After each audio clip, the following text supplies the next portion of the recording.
Welcome, everybody. I'm Crystal Atkinson, your Vibrantly You coach and trainer. I specialize in women's growth and leadership. Now, before we get started, you are going to need to head on over to the link. It should be in the bio. I'll also post it below and grab your free Women, Growth, and Leadership cheat sheet. You need your cheat sheet because today we're going to unpack strategy number 3. Own your time. In the cheat sheet, I said, this is a power move in life. So if you are looking at enhancing your relationships, improving your position professionally, perhaps even taking a new career path, you need to own your time. Owning your time is going to help you in ways that honestly are going to shock you in the days, weeks, and months to come. Okay, let's dive right on in. You've got your cheat sheet. You headed over to the link in bio. Made sure you downloaded that. Number 3, own your time. First thing I'm going to have you do is open up your phone. In your notifications, you are going to disable notifications for absolutely everything that is not urgent. So what do I call urgent? Anybody who has a direct line with you, that would be what I would consider urgent. Not that everything is, but your phone calls, your texts, those you can have notifications for, but I'm going to put guidelines around those as well. But everything else. So you might have your favorite coffee shop that sends you the deals, disable notifications. You may have places you like to shop. You might have notifications from fitness apps. You might have notifications from all different kinds of sources. Disable them all. Okay. You are allowed to keep your texts, your phone calls. Those people are generally your inner circle. So they're going to be your closest of colleagues, your life partner, your family, anybody who's super close to you. Everybody else is going through another channel. They're messaging you, they're going through email, they're going through anything else. So with that, emails, turn off your notifications. You don't need them. Here's what happens, very simplified version. When you look at brain science, when you look at any sort of information in that field, they're going to tell you that when you have a notification, you are instantly distracted. I look down. What happens? We lose our connection. It happens every time. So you may be sitting in your living room at the end of the day and having a conversation with, a loved one, and then they blurt out, "You're always on your phone." The reality is, perhaps you're not, but what is happening is you are losing connection with the human being that's in front of you and you're looking down. Or you're interrupting a state of flow. So you might be working on something at work that requires thought, detail, creativity. Every time a smartwatch vibrates, every time a phone dings, you're breaking your attention and then you're needing to refocus, which totally reduces your efficiency. It totally reduces your efficacy. So if you want to level up, if you want to increase your relationships, the quality of them, we need to reduce distractions. So everything else, you just don't need to know. You turn off your notifications on social media. It doesn't matter when somebody makes a post. It doesn't matter when a reel is uploaded. None of that matters. Now, it doesn't mean that you're never going to look at those things. I love social media. I love the fact that I can connect with you and share with you insights and wisdom that I have learned and gained over a career of almost a quarter of a century. I love that. But I don't allow it to interrupt my flow in life or interrupt my relationships. Okay. So, first things first, you're going to pause the video, go to your notifications in your phone, disable everything on there. Okay. So, that's our first step with owning our time. If you're back, step number 2, use your focus feature on your phone. It may be called something different depending on what platform, where you live. In my phone, it's called focus. So for example, I turn my phone onto a do not disturb or focus from 9 p.m. until 6 a.m. I have 9 hours uninterrupted. I don't even get a text. Now, the beautiful thing about that is I have two young adult children, not children, young adults, and they don't live anywhere near me. I have them as favorites on my phone. So if they need me, their text will come through, their phone call will come through. So I still have ways to be connected. I don't have to worry that something's going to happen and nobody's going to be able to contact me. But what it does is it minimizes the chance of me not getting a good sleep, which we know is super, super, super important. It minimizes the constant pull in different directions. So if I'm going to get up early and do a meditations or my prayers, or I'm going to read a book at night, or perhaps I'm working on writing out some material for you folks. I am not interrupted by my phone. Okay. So use your do not disturb or focus feature on your personal devices so that people cannot interrupt your flow. Okay. So that was tip number 2. Tip number 3. This is going to be really challenging for you, my friend. If you are like me in that you just kind of like to go with the flow and you've got lots of ideas and you like to go here and you like to go there and you like to multitask, I am telling you right now, again, based on brain research, our brains are not wired to multitask.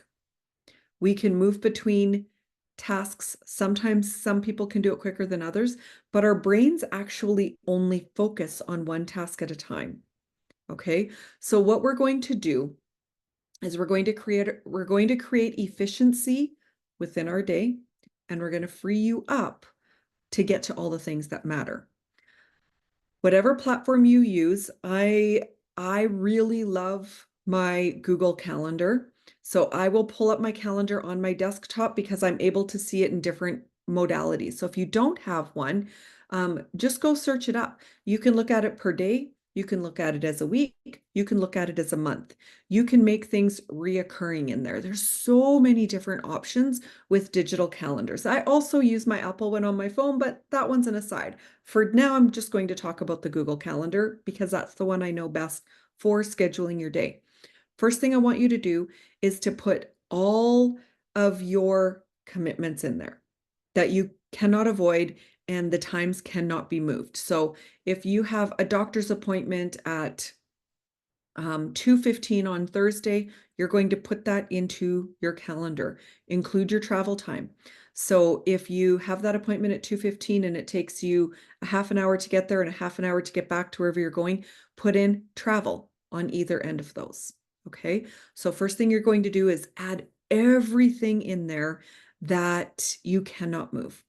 Second thing you're going to add in there are your most important things in life, your big rocks. Now, I go into those in the Launch Personal Accelerator program. So you already know that if you've done that program. But what I mean by big rocks are your values.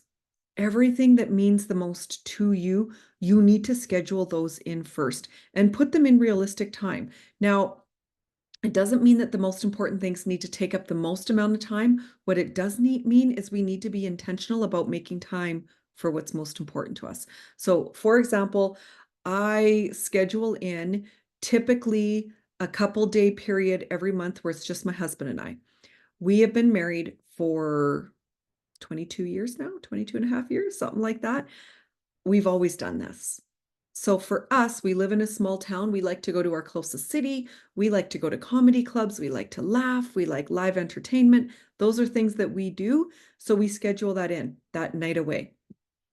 So schedule in your time. Now, I have worked as a professional in education, public education for over 22 years. I work Monday to Friday, right? I'm putting in my husband, who is the most important person to me, in my calendar. He doesn't get the most time, but he's getting quality time.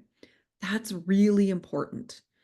Add in all of those quality time. If you're like, you know what, I always say I want to get together with a friend or a family member, whomever, but I just never seem to make it happen. And goodness gracious, it's been 6 months and I haven't got together for that coffee.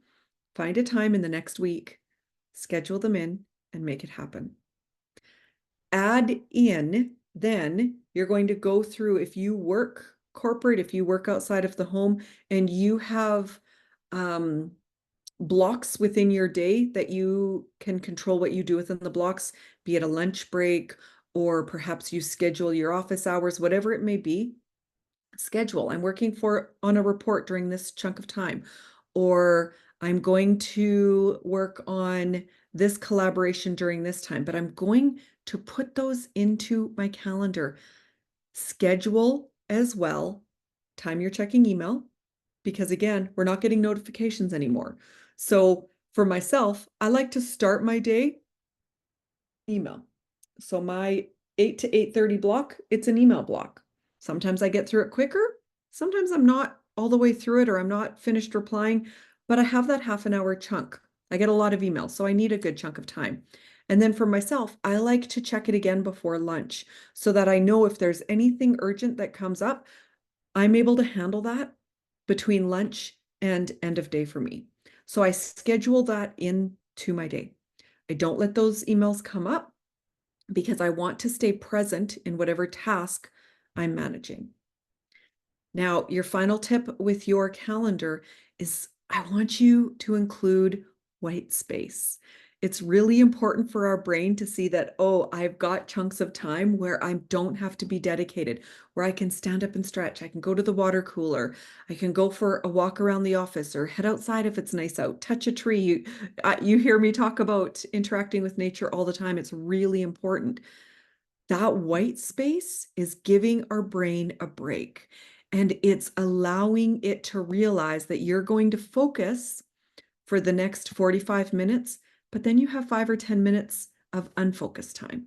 So maybe I'm going to play a little game, or maybe I'm going to do some stretches, but it's white time. It's my time. It's free time. We call it sponge time in education. I don't have it planned. That's really important. Own your time. When you tell your calendar what you're going to do, you will make those things happen. If you need to meal prep for the week, put it in your calendar. When you move your body, when you exercise, put it in your calendar.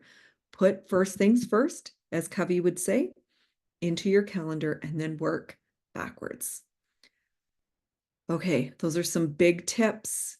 I dive a lot deeper into it in the launch program. It's your personal growth accelerator program, but I really hope this is enough to get you going. Now, if you haven't already, if you ended up watching the whole video and you made it to the end, make sure you go to the link, download your personal growth and leadership cheat sheet, 4 simple strategies, focus on one at a time.